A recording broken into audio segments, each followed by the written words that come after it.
పాటున దీన్ని ఒప్పుకుంటే మిగిలిన స్టేట్స్లో మా పరిస్థితి ఏంది నేను మోడీ గారికి గుండెలు గుబేలు అన్నట్టున్నాయి.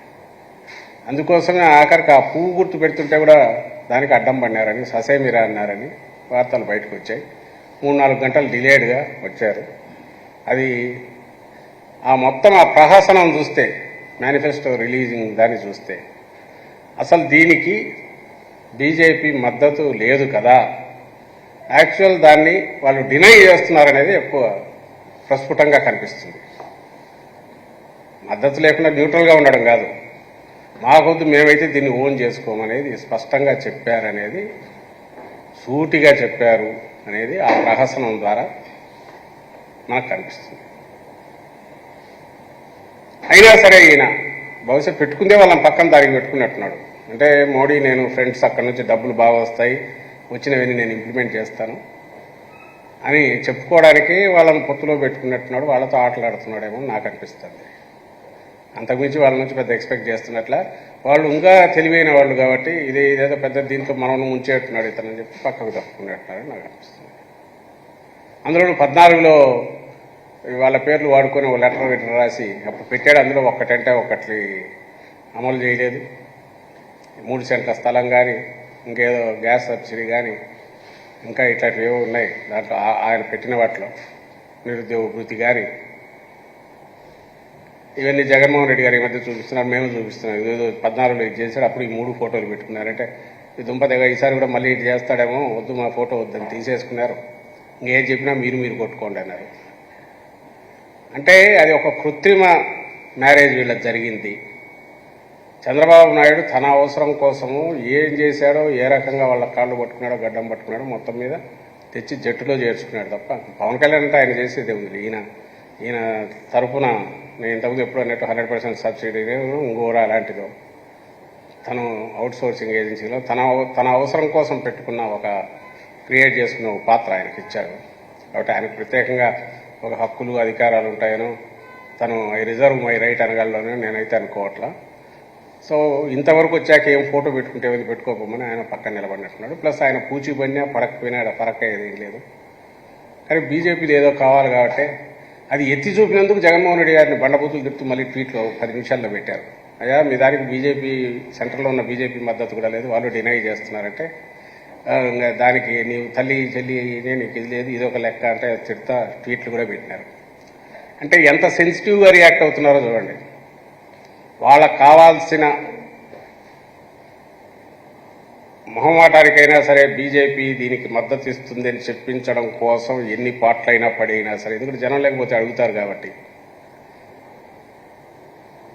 ఆ ఒక్కటి క్రియేట్ చేసుకోవడానికి ఎన్ని ఎగచాట్లు పడినారో బీజేపీ అంతకు ఇంకా బండగా, ఇంకా క్రూడ్గా దీంతో మాకు సంబంధం లేదని వాళ్ళు కూడా ఎక్స్ప్రెస్ చేశారు. ఇది ఆ రోజు జరిగిన ఇది ఎందుకు నేను చూపుతున్నామంటే, వాళ్ళు స్టేట్కి సంబంధించి మేము ఎప్పుడు ఇవ్వమనేది అబద్ధం. ఈయన లేదు వీళ్ళు ఎప్పుడు జాతీయ స్థాయి, అంతర్జాతీయ స్థాయి, స్టేట్ వదిలేస్తారు మాకే వదులుతారని చెప్పడం అదే అబద్ధం. అలాగే చంద్రబాబు నాయుడు దీనికి పూర్తి మద్దతు బీజేపీది ఉంది అనడం అది ఇంకా అబద్ధం. అది చెప్పడానికి నేను ఇంత ప్రయాసపడి మీకు ఎక్స్ప్లెయిన్ చేస్తున్నాను.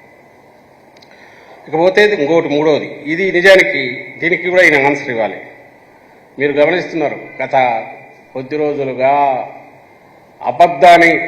ఒక అబద్ధం దాన్ని ఎంతగా జనంలోకి తీసుకెళ్లి కన్ఫ్యూజ్ చేయొచ్చు, గందరగోళపరచవచ్చు అనడంలో ల్యాండ్ టైటిలింగ్ యాక్ట్ మీద వాళ్ళు చేస్తున్న ప్రచారం. సరే, నేను దాని లోతుకు పోదలుచుకోవాలా. ఒక్కటే నేను చెప్పదలుచుకుంది, జగన్మోహన్ రెడ్డి గారు కూడా ఎక్స్ప్లెయిన్ చేశారు. అంటే నువ్వు దేన్నైనా ఒక దాంట్లో అపోహ ఉంటే తొలగించవచ్చు. ఇందులో మాకు అపోహ ఉందంటే దాన్ని తొలగించవచ్చు, ఎక్స్ప్లెనేషన్ ఇవ్వచ్చు. లేదు దానివల్ల ఇలా అనర్థాలు జరిగే అవకాశం ఉంది అంటే కాదు ఎందుకో అని చెప్పచ్చు. లేదు మేము చేసేసి ఉంటే నువ్వు చేసిన దానిలో జరిగాయన్న చూపిస్తే దాని గురించి ఏదో ఎక్స్ప్లెనేషన్ సంజాయిషి ఇచ్చుకుని చేతులు కట్టుకుని ఇవ్వచ్చు. అలా కానిది అసలు యాక్ట్ అనేది అది ఉన్నా దానివల్ల ఎవరో ఒక వ్యక్తి, ముఖ్యమంత్రి కావచ్చు, ఇంకొకరు కావచ్చు, ఒక వ్యవస్థ కబ్జాలు చేసి అమ్మేసుకుంటారు అనేంతవరకు ప్రచారం తీసుకెళ్ళి ఒక రాజకీయ పార్టీ కాదు, సభ్య సమాజంలో ఉండే ఒక వ్యక్తి అయినా సరే, సభ్య సమాజం అనే మాట ఎందుకు వాడుతున్నానంటే నువ్వు సమాజంలో నువ్వు అన్రెస్ట్ క్రియేట్ చేసే వాళ్ళని అనుకునేవాడు తప్ప. ఏదైనా ట్రస్ట్ మీద నడిచేది, అసలు వ్యవస్థలన్నీ నడిచేదే ట్రస్ట్ మీద నడుస్తాయి. లేకపోతే సిటిజన్ ఎందుకు అబైడ్ అయి ఉంటాడు? ఏదైనా రూల్ పెడితే గవర్నమెంట్ అంటే ఆ పని చేయాలి అంటాడు. నువ్వు ఆ వ్యవస్థ మీద కూడా నమ్మకం పోయే రకంగా ప్రచారం. జగన్మోహన్ రెడ్డి అసలు మేనిఫెస్టోలో పెడతారండి, కబ్జా చేస్తాడు, వేలాది దీనిలో చేస్తాడని. ఇంకా సరే, ఇంకా అట్లాంటి బూతులు సైకో ఇది పాలన అంటారు, వాళ్ళ ఇష్టం. అది మేనిఫెస్టోలో ఉంటుంది అయితే నేను ఎప్పుడు అనుకోలే. వైకాపా గూండాలని రాస్తారు. మేనిఫెస్టో అనే దానికి వేరే అర్థం మా అందరి దృష్టిలో ఉండేది, ప్రజల దృష్టిలో ఉండేది. చంద్రబాబు దృష్టిలో ఉండేది అది బూతు పత్రం. ఆ బూతు పత్రం అంటే మేనిఫెస్టో అంటే అది బూతు పత్రం, దాంట్లో రాసినవన్నీ బూతులు. ఎందుకంటే ఏది అమలు చేయడు కాబట్టి అవన్నీ రాసి, కబ్జాలను రాసి, ఆఖరికి దాంతోపాటు మేము వస్తే ల్యాండ్ టైటిలింగ్ యాక్ట్ రద్దు చేస్తాము అని అంటాడు. కాదు బాబు, అది బీజేపీ, అక్కడ ఉన్న బీజేపీ ప్రభుత్వం వాళ్ళ నుంచి వచ్చింది మోడల్ కానీ డ్రాఫ్ట్ ఆర్డర్ కానీ, అందులో దాని ఇంప్లిమెంటేషన్ కూడా జరగట్లేదు, కోర్టులో ఉందని ఎంత చెప్పినా దానికి అసలు పట్టించుకునే అయిపోయి. ఇప్పుడు ఇంకా ఏదేదో చెప్తున్నాను, మీ పిల్లలకు ట్రాన్స్ఫర్ చేయలేరు, మీ అమ్మ లేరు, మీరు ఇంకోటి చేయలేరు. దీనికి ఏమని ఆన్సర్ ఇవ్వాలా? ఒక అబద్ధపు దానికి, లేని దానికి